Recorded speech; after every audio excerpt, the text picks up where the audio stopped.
Welcome to episode 21 of Masculinity.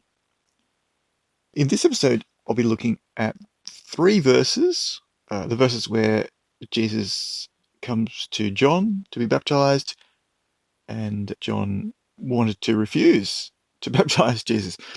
So the verses 13, 14, and 15 of Matthew chapter 3. So I'll just read those out.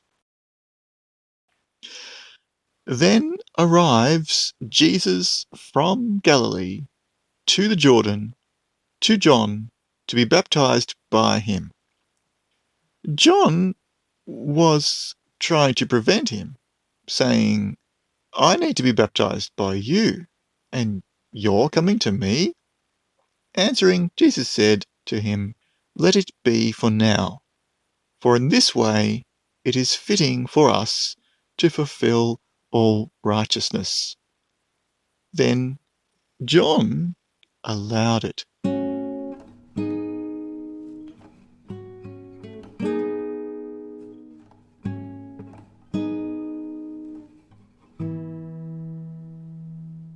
Now, this is a fascinating interaction between John the Baptist and Jesus, and it sets up an interaction that continues throughout the book. So John the Baptist doesn't fade out from the story. So we might think, well, John the Baptist's role here is to lead up to Jesus, so he can just fade out and all the focus can now be on Jesus for the rest of the story.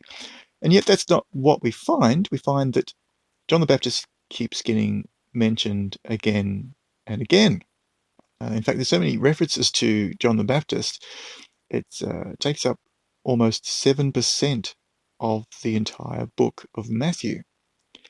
So there's definitely something going on between John and Jesus that we're supposed to notice. We're supposed to be able to compare what's going on with John, what's going on with Jesus, and notice parallels. There's all these similarities to notice between the two.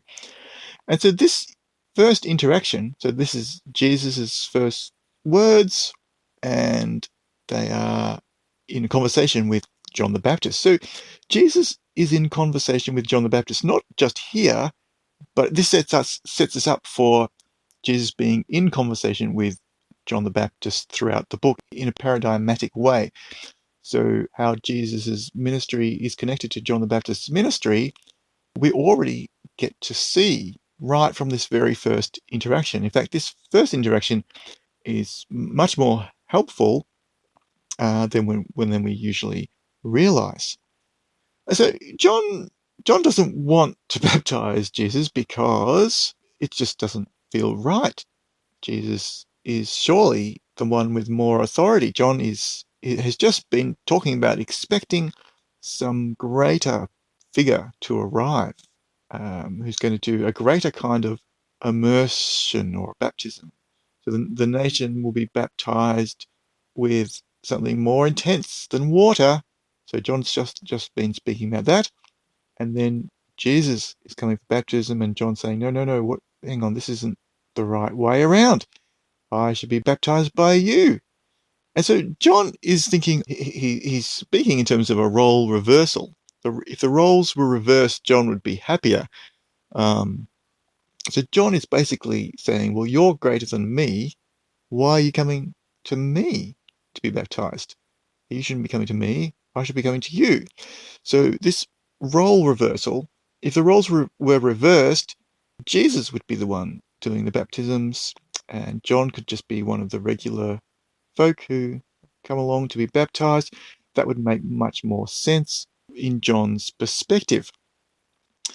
This is really interesting because John is ready, well, according to Matthew, it seems like John is ready to declare Jesus publicly and say, look, this person here is the greater leader, is the one that is going to do greater things, is going to immerse the nation in not just water, but pure Holy Spirit and fire. Like this is the guy that I've been waiting for. John seems to be ready to announce Jesus, although not quite sure whether Matthew would actually go that far and say that John was ready to announce Jesus, but it seems like that's being implied. But then Jesus shuts that down and says, "No, let's just keep things the way they are at the moment, where I'm the one being baptized. You're the leader. You're the one who's running the baptism."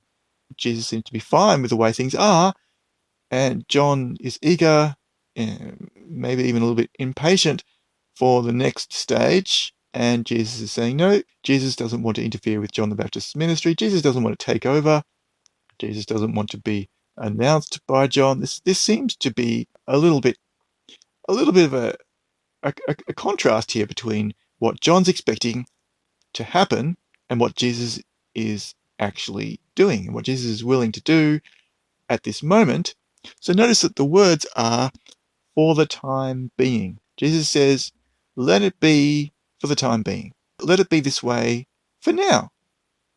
So John's eager for something to change. John's all about change, trying to get the nation to the next step, trying to get the nation ready for the next thing, whatever the next big thing that it is happening. John doesn't quite have a very elaborate picture of exactly how all the different stages will work. It seems to be have quite a blunt, sort of black and white kind of simple idea of, well, there's judgment coming. And Jesus isn't doing what John is expecting. So this is paradigmatic for what we find throughout the book, that Jesus never seems to quite be doing what John the Baptist is expecting.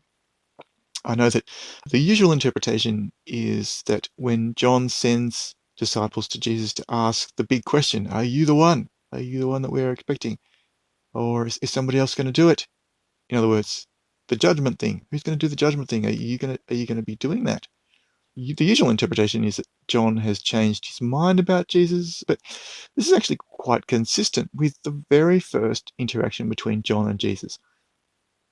John is expecting something that Jesus isn't willing or ready to do at this point. And yet we do find that Jesus does also talk about a day of judgment. Jesus seems to be expecting to come back one day to do the judgment thing. But for the time being, that's really not what Jesus's focus is on. He's going to be, when he starts his ministry in Galilee, he's going to be going back to Galilee and spending the majority of his time in Galilee healing people. So there's diseases, illnesses, various infirmities, skin diseases, demons to expel, and teaching. So teaching people about the kingdom. So healing people, teaching people in Galilee. That seems to be Jesus's main thing that he's doing. Matthew calls it the ministry to the lost sheep of the house of Israel. And yeah, that's what Jesus seems to be wanting to spend the majority of his time doing until he's ready to go down to Jerusalem to face death.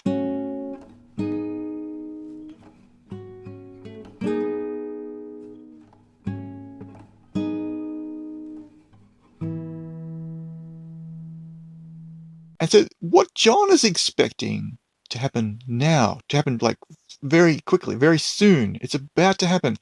This doesn't seem to be the same kind of intention that Jesus has. Jesus doesn't quite match John the Baptist's expectation. We see this right from the very first interaction between John and Jesus. So on the one hand, John is expecting something to happen, and his sights are set on Jesus. Jesus is the main candidate that John has in mind to do these things. And John doesn't really does much from that. He's still, even by chapter 11, he's still thinking, well, maybe it might be Jesus that's going to be doing these things. He doesn't really have a lot of other candidates that he's got in mind, according to Matthew. he hasn't really changed much. It's pretty consistent in what John is expecting. But according to Matthew, John doesn't use the word Messiah. So we often think, oh, yeah, well, everyone's using the word Messiah in the first century. Well, not John the Baptist. According to Matthew, that's not the terminology that John is using. So whether it's true to say, oh, well, but yeah, everyone else is thinking of this term Messiah, Christos, in Greek. John's not happening to use this term. That should actually tell us something. But anyway, even if it's not telling us something about the general expectation, it is telling us about John's expectation. So John's thinking, according to Matthew, in certain ways, and Matthew doesn't quote John the Baptist as using the term Messiah. So the portrayal of John the Baptist in Matthew is really worth studying. It's quite interesting to look at, well, what is the picture of John the Baptist in Matthew? So John the Baptist does not encourage his disciples to switch their allegiance to Jesus. He doesn't encourage them to follow Jesus. Well, Jesus didn't seem to want John to announce him yet, to say, here is the greater leader ready to take over. And Jesus probably has various reasons for that, because Jesus says this is the right thing, whichever way we look at it, to fulfill every righteousness, to in every which way we look at it. So there seem to be multiple reasons why Jesus isn't ready to do what John is expecting just yet. Yeah, so on the one hand, John is being portrayed as, well, he's very eager. He's expecting things which are not entirely incorrect or not entirely correct according to Jesus's perspective. It's a very interesting portrait of John the Baptist. Matthew's holding all of these tensions between John's ministry and Jesus's ministry. How do they connect? Well, Matthew shows there's quite clear connections, quite clear parallels and correspondences between John's ministry and Jesus's ministry. And right from the beginning of Jesus's ministry, well, Jesus hasn't begun his ministry yet, but this is just the transition between, we're about to see the transition between John's ministry coming to a close. Well, it's kind of cut short, because a few verses later, in chapter 4, we hear about Jesus hears that John has been imprisoned. John's been handed over to Herod, and that's the point that Jesus makes his move. So he moves to Capernaum and begins his ministry. So it's all based on, Jesus' timing is based on John the Baptist's ministry coming to an end. Jesus waits until John the Baptist's ministry. So it's about the timing between John the Baptist and Jesus. According to Matthew, there's this timing that Jesus is waiting.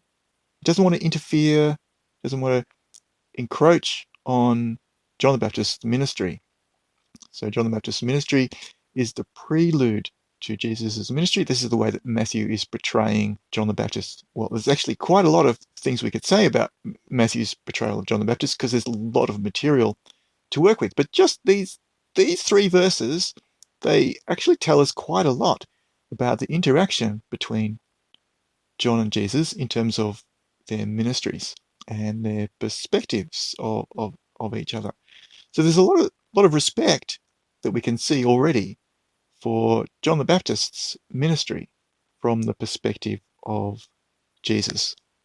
So even though Jesus isn't quite what John the Baptist is expecting, and he's not going to do everything in the right order according to John, in the right way, like in the way that John is expecting, there's still quite a lot of respect for John the Baptist that Jesus has according to Matthew.